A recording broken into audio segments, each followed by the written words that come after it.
Assalamualaikum warahmatullahi wabarakatuh. Terima kasih atas kunjungan saudara-saudari kami di dunia mualaf. Saat ini sudah banyak orang di seluruh dunia telah mempromosikan pemahaman agama dalam beberapa tahun terakhir, terutama agama Islam, dan faktanya Islam memiliki potensi besar untuk mengatasi masalah sosial seperti rasisme, ketidaksetaraan dan perbedaan gender. Kisah gadis cantik pembenci Islam yang jadi mualaf sempat dirayu kembali ke agamanya. Arnita Rodelina Turnip merupakan gadis cantik asal Simalungun, Sumatera Utara. Ia adalah gadis yang berprestasi, diterima di IPB University pada tahun 2015 jalur beasiswa utusan daerah. Ketika masih beragama Kristen, gadis cantik ini sangat membenci Islam, namun akhirnya ia mendapat hidayah dan mengucapkan 2 kalimat syahadat sebagai tanda masuk Islam saat menjadi mahasiswa IPB University tahun 2015. Arnita membenarkan jika ada yang bilang proses menuju mualafnya dalam kurun waktu 1 minggu, tapi ia menegaskan jika sebenarnya tidak instan seminggu. Sepenuhnya tidak seperti itu, tapi dikatakan seperti itu ia juga, katanya. Gadis cantik ini membagikan kisah mualafnya di YouTube Rukun Indonesia yang diunggah belum lama ini. Banyak warganet yang terinspirasi kemudian berdoa agar gadis asal Simalungun itu istiqomah di jalan Islamnya. Lantas, seperti apa kisah mualaf Arnita? Bagaimana bisa pandangannya berubah yang tadinya membenci Islam menjadi tertarik Islam? Oleh orang tuanya Arnita disekolahkan di SMA Katolik. Di bangku sekolah ia banyak belajar tentang agama yang dianutnya hingga muncul rasa benci pada yang namanya Islam. Karena apaan sih ribet gitu 5 kali doa? Ngapain? Mempersulit? Ungkap dia. Lulus di SMA Katolik, Arnita melanjutkan pendidikannya di IPB University dengan jalur beasiswa utusan daerah. Kampus pertanian ini mewajibkan mahasiswa tingkat pertamanya untuk tinggal di asrama, termasuk Arnita. Jadi, di asrama itu pakaiannya memang pakaiannya muslimah, tertutup bagi yang beragama muslim, imbuhnya. Sementara dalam bayangan Arnita, kalau kuliah di Jawa itu seperti di film-film televisi yang pakaiannya pakai rok pendek.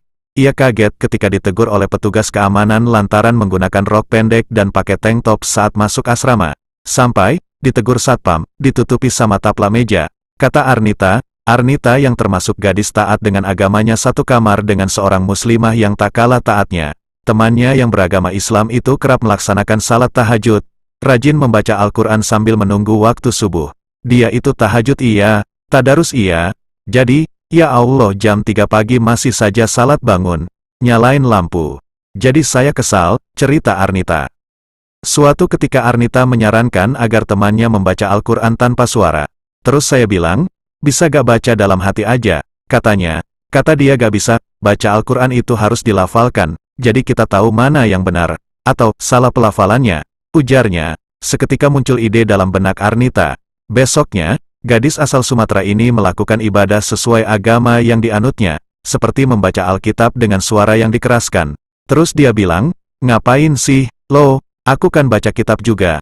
Emang gak boleh, lu aja boleh, kata dia. Akhirnya terjadilah keributan. Sampai-sampai kakak pendamping asrama datang memisahkan. Arnita pun merasa malu dan tidak enak, ia akhirnya meminta maaf. Ceramah Dr. Zakir Naik sedang ramai dibahas dan didengar saat itu di YouTube. Arnita kemudian menonton video Dr. Zakir Naik yang kerap mendapatkan pertanyaan lintas agama. Kemudian dijawabnya berdasarkan Al-Quran. Sejak itu, muncul pertanyaan-pertanyaan di pikiran Arnita dan merasa ada yang mengganjal dari ajaran agamanya.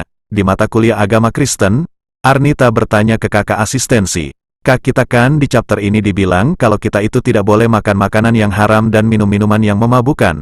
Tapi why kita minum, makan babi?" Tanya dia. Kakak asistensinya menjawab, "Kamu harus mempercayai apa itu Kristus. Kamu harus lebih banyak lagi belajar. Kalau keimananmu semakin kuat, maka kamu akan percaya." Namun, Arnita merasa tidak puas dengan jawaban kakak asistensinya itu. Lantas, ia mencari jawaban dari berbagai sumber yang bisa didapatkannya. Ia membuka lagi isi-isi ceramah di YouTube, salah satunya ceramah Ustaz Abdul Somad. Singkat cerita, ia mulai tertarik dengan Islam. Arnita pun datang ke Dewan Kemakmuran Masjid, DKM, Al-Huriyah IPB untuk dituntun mengikrarkan 2 kalimat syahadat. Oleh salah satu ustaz, Arnita minta datang kembali di hari esoknya. Kabar Arnita akan pindah agama dari Kristen ke Islam seketika langsung menyebar di IPB, termasuk terdengar oleh kakak tingkatnya. Ia pun sempat dirayu untuk tidak pindah dari agamanya. Saya dipanggil sama kakak-kakak tingkat, dibawa dengan harapan tidak jadi ikrar hari Sabtu. Harusnya saya ikrar hari Sabtu, tapi jadinya hari Senin. Saya masih ingat tanggal 20 September tahun 2015, tuturnya, oleh kakak tingkatnya. Arnita ditanya alasan pindah agama ke Islam. Saya bilang, bukan karena siapa-siapa, bukan karena menikah. Demikian alasan Arnita. Akhirnya kakak tingkat Arnita menyerah. Arnita pun masuk Islam dengan mengucapkan 2 kalimat syahadat. Hingga kini ia masih berpegang teguh dengan ajaran Islam, bahkan semakin yakin dengan Islam. Demikianlah yang dapat kami sampaikan, semoga bermanfaat hendaknya, dan terima kasih atas kunjungan saudara-saudari kami di dunia mualaf. Semoga berita ini menjadi inspirasi buat kita semua, dengan harapan semoga kita selalu istiqomah di jalan Allah. Wassalamualaikum warahmatullahi wabarakatuh.